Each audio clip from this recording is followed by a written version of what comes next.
You want to do the intro, or you want me to do the intro? I don't care. I don't mind I don't doing really it. care. I mean, All right. we're each of us are talking about a bottle, so it doesn't really matter. I'll do it. I think I'm a little more high energy than you.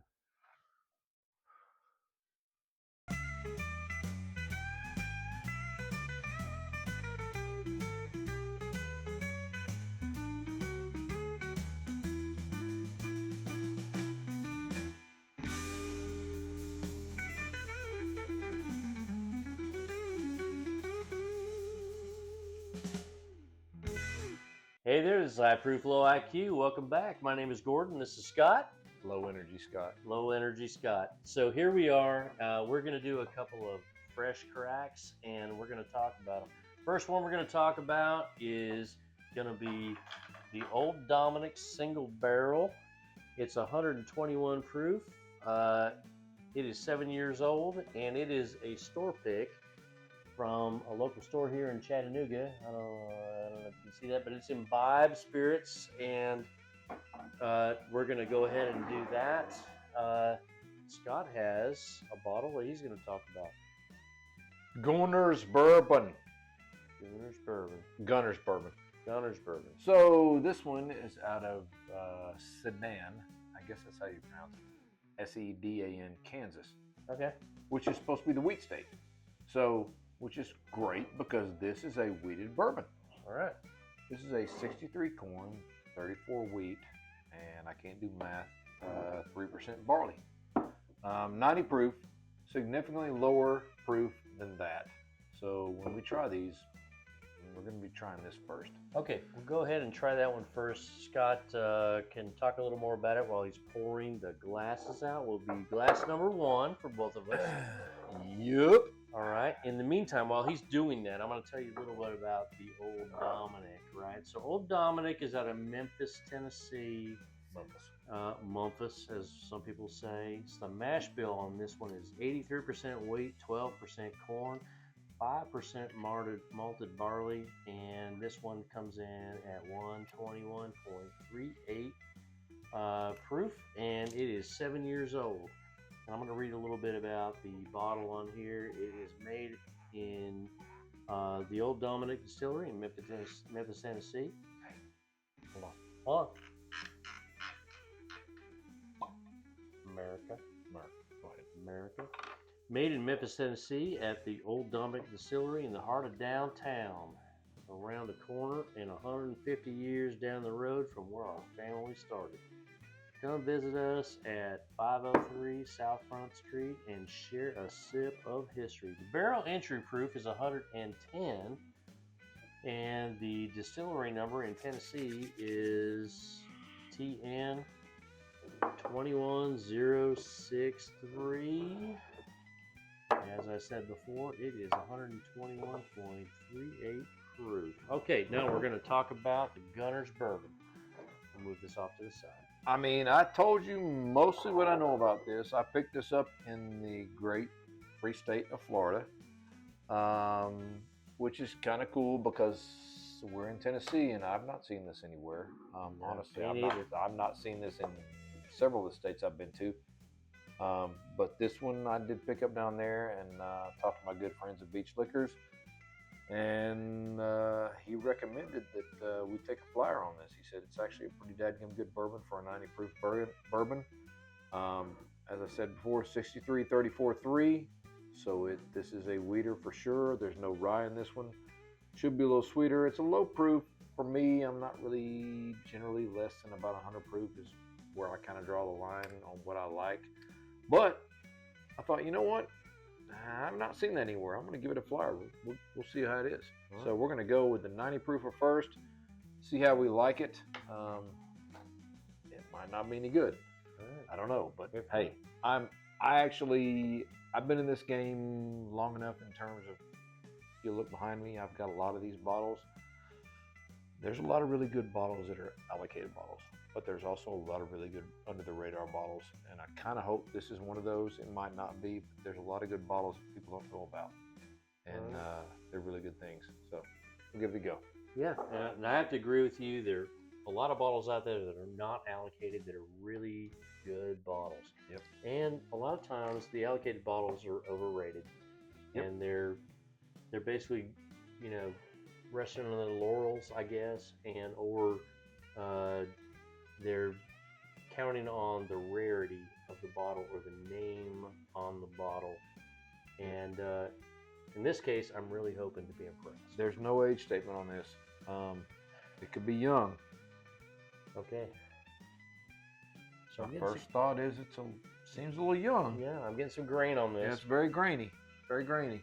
I'm getting some grain on this, and when I say grain, I mean like when you open up I'm just going to say this, open up a box of plain Cheerios, and you crack open that plastic bag inside and you smell it. That's kind of what I'm smelling, right? You're smelling that cereal grain smell.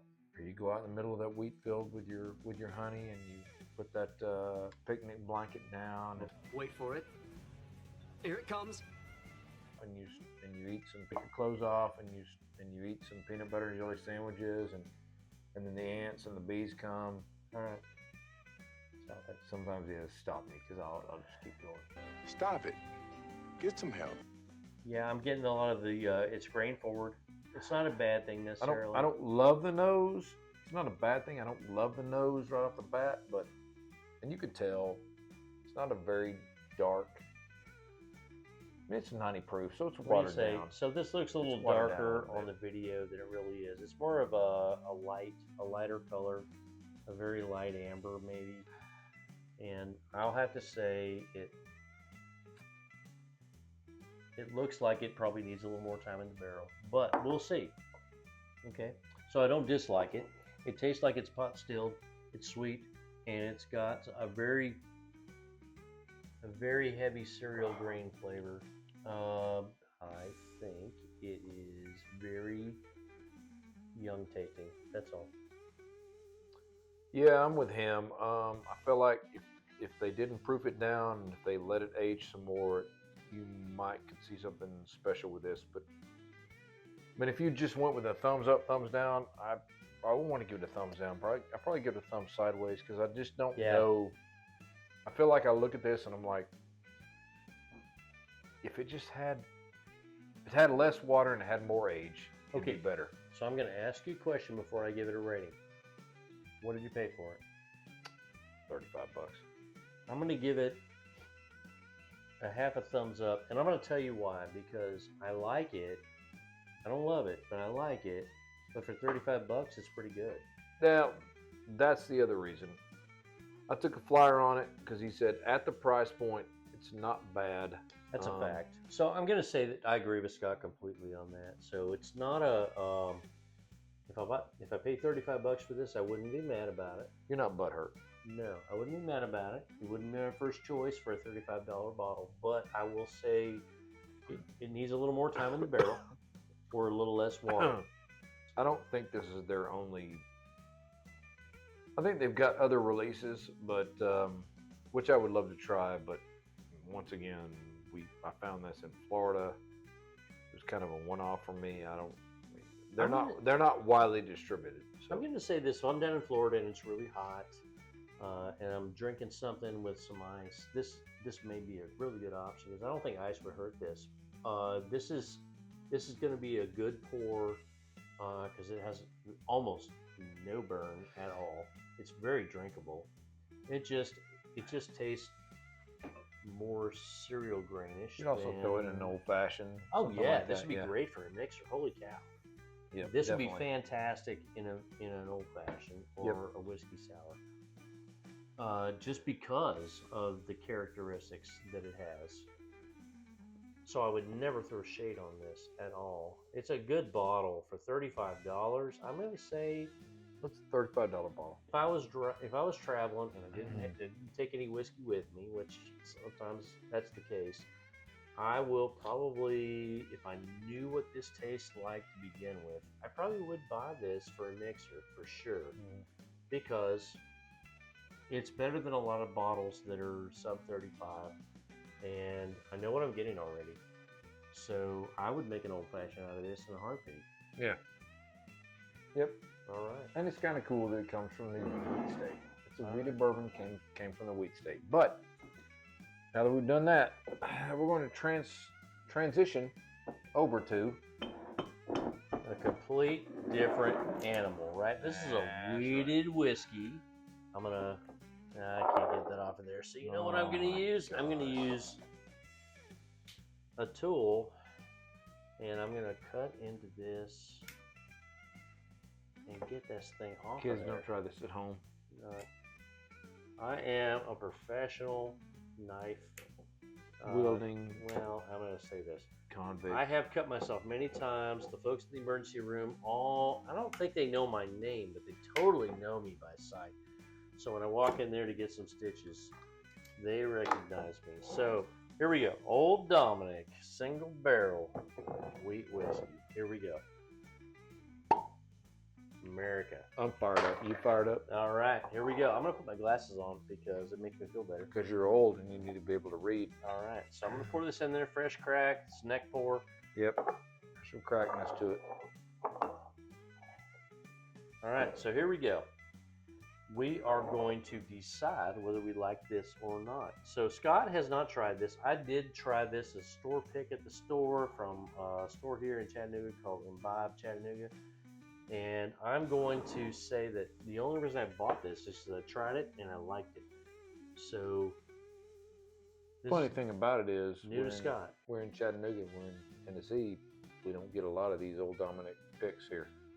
So the reason we don't, Memphis is West Tennessee, we're East Tennessee. So Chattanooga and Tennessee, Chattanooga and Memphis are on the opposite ends of Tennessee. So believe it or not, Tennessee's not a small state, and so that's a long way. It's horizontally oriented state. So we're in southeast Tennessee, and Memphis is in southwest Tennessee. Yep. It is a 7-hour drive to Memphis, and so that's including stops. And so we're really a long way from there. So I'm not surprised we don't get more picks from them, but it is what it is. All right. I'm disappointed we didn't get more picks from them, but that's a better nose than what we just tried for sure. All right, a little ethanol-y. But this is a wheat whiskey. And it's the high Gunnar's proof is too. a wheated bourbon. It's two over different things. It's over 120 proof, so Yeah. it's high proof. I'm getting some ethanol on it. Oh, for sure. But it's a neck very pour. it's a very sweet note on the aroma. All I'm getting is sweet though. I'm gonna is corn sweet. That's all I'm getting. How about you? Yeah, pretty much. All right. So corn is usually what makes whiskey in America sweet, and that is what we're getting. So.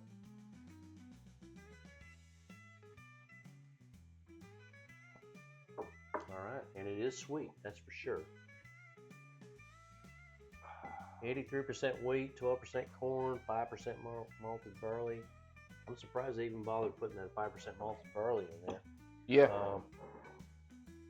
And the reason I say that is because barley, from what I hear, is the most expensive grain usually people put in whiskey in America, and so I'm kind of surprised that people use it when they don't have to. And I don't think they needed it in this unless they tasted it without the malted barley and they decided they needed it. So, Gordon. Yes. You know if this was distilled before or after Alex Castle left? I don't know that. So this does not have an age statement on it, so I don't know that. The store that I bought it at, the folks that pick the whiskeys are usually very good at it. The person that's the spirits manager, in my opinion, he does a good job at this. I know the general manager, I know the spirits manager, and they do some good work when they pick whiskeys, in my opinion. They have lots of store picks. So if you're ever in Chattanooga and you decide to go to some of the stores, we have some favorite stores here. One of them is this one, Imbibe Chattanooga, and they have plenty of store picks, and they will let you try them, so you can decide if you like them or not. And my opinion is, if you go to a store and They will let you try their store picks. You should do it. And if you like them and you like the price for that, go ahead and buy them. And if you don't, that's fine. And that's why you should try them if you can. So, the master distiller for Old Dominick, her name was Alex Castle. Yeah. Her name was Alex Castle. She was the first female master distiller in the state of Tennessee. She is no longer with Old Dominick. She is now with Augusta Distillery, which is back in her home state of Kentucky, which I've heard good things about their stuff, but to be fair, I've not tried any of it. It's a little on the higher side, pricey wise. I want to try it. I'm looking forward to trying it because I feel like she did a good job with Old Dominick. And this may or may not be, I'm assuming this is her stuff because it was probably, I mean, this thing was probably aged several years and she just left in 2024. So I'm going to assume this is probably her stuff. When you look at this, it's pretty dark, and we were drinking the Gunnars. And the Gunnars looked like it came out of some human being that was slightly lower than completely hydrated, but not terribly. If this came out of a human being, very dehydrated. Okay, so this looks like a. Sorry, Gunnars. This looks like Kansas. If I had to look at this and guess what kind of whiskey it was, I would say it was an Irish whiskey or a Scotch. Jeez. It's not finished. That's why I would say that. This looks like a very dehydrated human being. That's all. He's comparing all these to pee-pee. It's true. We don't. I'm not really into the pee-pee comparisons. Okay. It's true. I'm going to say that every single one of us knows what that looks like. So, Son of a. what? What the? At any rate, so between the Gunnars and the Old Dominick, I'm going to say we're not going to compare the two because they're totally different classes. This is a wheat whiskey and this is a bourbon, and so in my opinion, I can't compare these two together because they're nothing alike. Nope. Which one do I like better? I like this one better. Mm-hmm. This one is way more expensive than this one. Mm-hmm. If I was going to make a cocktail out of one of them, I'd pick this one for sure. Yeah, because you feel less bad about diluting it with cocktail ingredients than you do about that. Right. So I'm going to ask you two more questions. All right, bring it on. Let's go. If you're going to drink one on the rocks, which one would you do, based on price and what you think? Just on the rocks? On the rocks, right? I know neither one of us drink whiskey on the rocks much. I mean, I'd want to say this because I don't like diluting my bourbon, but right, I'm afraid at 90 proof, if you throw it on a rock, it's going to be like 70, 75, 80 proof, and I'm not really. I agree with that completely. So if you're gonna drink one with a little water in it, which one would you pick? Just a little water in it? Just I'd a go little with that water, maybe a couple of drops. That one right here. Okay, so this one we didn't try this with water. Scott and I both have water droppers. We didn't do that on this video, but I would have to say this one is way more complex, way more flavorful, and is way more expensive. So you have to decide what you're going to do. We both like them both. But if we're going to drink one neat, this one's the one right here. If we're going to compare the price and value, I think we both picked this one, even though it's much more expensive. And this one is great. I'm not going to discourage you if you're at the beach down in Florida, Panhandle, and you buy one of these. Put it in the freezer. Put it in the freezer, see what it tastes like. Yeah. Neat. And then also use it for mixers because 35 bucks, although you can get some really good mixer bourbon for under $20. If you bought this already and you decide you don't like it, it's not bad for mixers. It's pretty good. And you already bought it. I did. Yeah. Yeah. So I'm not sad that Scott bought this and let me share it with him. We're still going to drink it. I mean, I'm still going to drink it neat. sometimes things are great. Sometimes they're just okay. Yeah. And you know, it is what it is. So.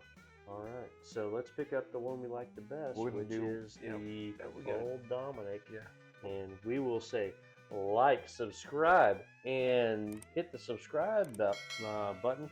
And in the Cheers. meantime, cheers. Cheers. We love y'all. Hope you love us back. Please do, because I need another job.